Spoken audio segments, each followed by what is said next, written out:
Assalamualaikum warahmatullahi wabarakatuh. Perkenalkan, nama saya Dwi Kriza Yusuf dengan NIM C1CN61140. Di sini saya akan mempresentasikan materi metodologi penelitian mengenai analisis deskriptif. Pertama, mengenai definisinya.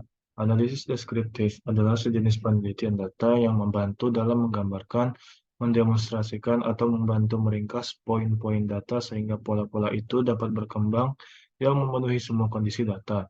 Ini adalah teknik mengidentifikasi pola dan tautan dengan memanfaatkan data terkini dan historis. Karena mengidentifikasi pola dan asosiasi tanpa melangkah lebih jauh, ini sering disebut sebagai analisis data paling dasar. Ketika menggambarkan perubahan dari waktu ke waktu, analisis ini bermanfaat. Ini menggunakan pola sebagai titik awal untuk penelitian lebih lanjut untuk menginformasikan pengambilan keputusan. Yang kedua, mengenai langkah-langkah analisis deskriptif.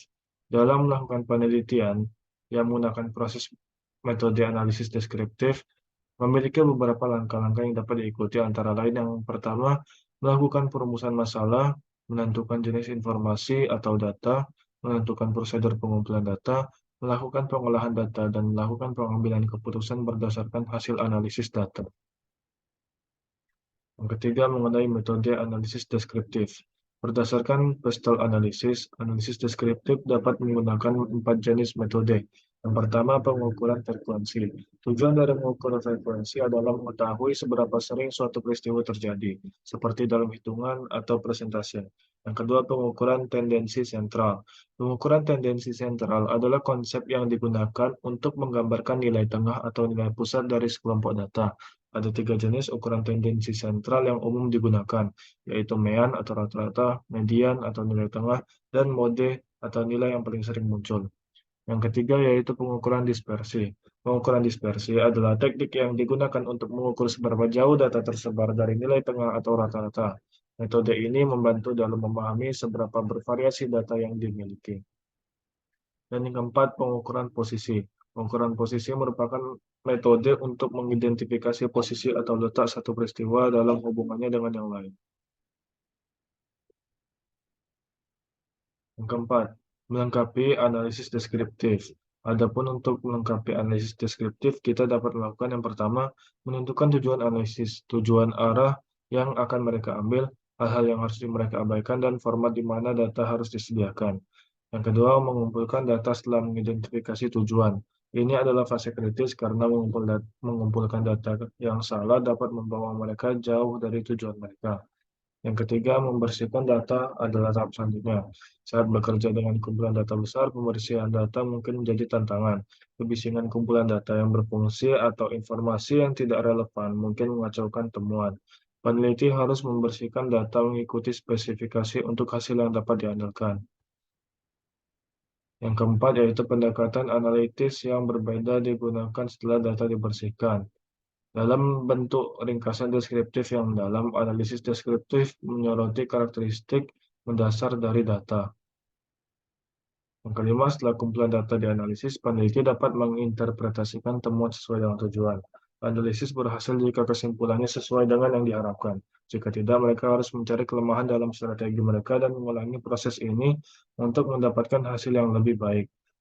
Yang keenam, saat mempresentasikan analisis kepada pemangku kepentingan dan tim non-teknis, mungkin sulit untuk mengomunikasikan temuan tersebut.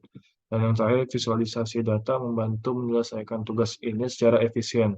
Untuk memberikan hasil, peneliti dapat menggunakan berbagai pendekatan, yaitu visualisasi data seperti diagram, diagram lingkaran, grafik, dan lain-lain. Yang kelima, contoh penerapan analisis deskriptif. Yang pertama mengenai membuat laporan engagement media sosial. Di era digital seperti sekarang, media sosial menjadi platform penting dalam proses penjualan. Perusahaan perlu mengukur metrik engagement di seluruh campaign untuk menentukan strategi digital marketing yang paling efektif. Disinilah peran analisis deskriptif. Analisis ini bisa dipakai untuk membuat laporan tentang engagement media sosial. Ukuran engagement media sosial seperti klik, like, share, comments, dan lainnya dapat dengan mudah diringkas menggunakan teknik deskriptif. Yang kedua, yaitu mengenai menganalisis tren permintaan. Analisis deskriptif dapat digunakan untuk mengidentifikasi tren preferensi dan perilaku pelanggan sekaligus membuat asumsi tentang permintaan untuk produk atau layanan tertentu. Contohnya, Netflix yang menggunakan analisis tren untuk mengetahui film dan series apa yang sedang populer di platform mereka. Tim Netflix mengumpulkan data tentang perilaku pengguna di platform lalu menganalisis data tersebut untuk menentukan rekomendasi serial TV dan film. Data ini juga memungkinkan Netflix mengetahui jenis media, genre, dan aktor yang paling banyak disukai pelanggan. Dari situlah Netflix bisa mengambil keputusan tentang pembuatan film dan seriesnya sendiri di masa mendatang. Baiklah, mungkin itu yang dapat saya sampaikan. Mohon maaf jika ada kesalahan dan kekurangan. Saya mohon maaf. Assalamualaikum warahmatullahi wabarakatuh.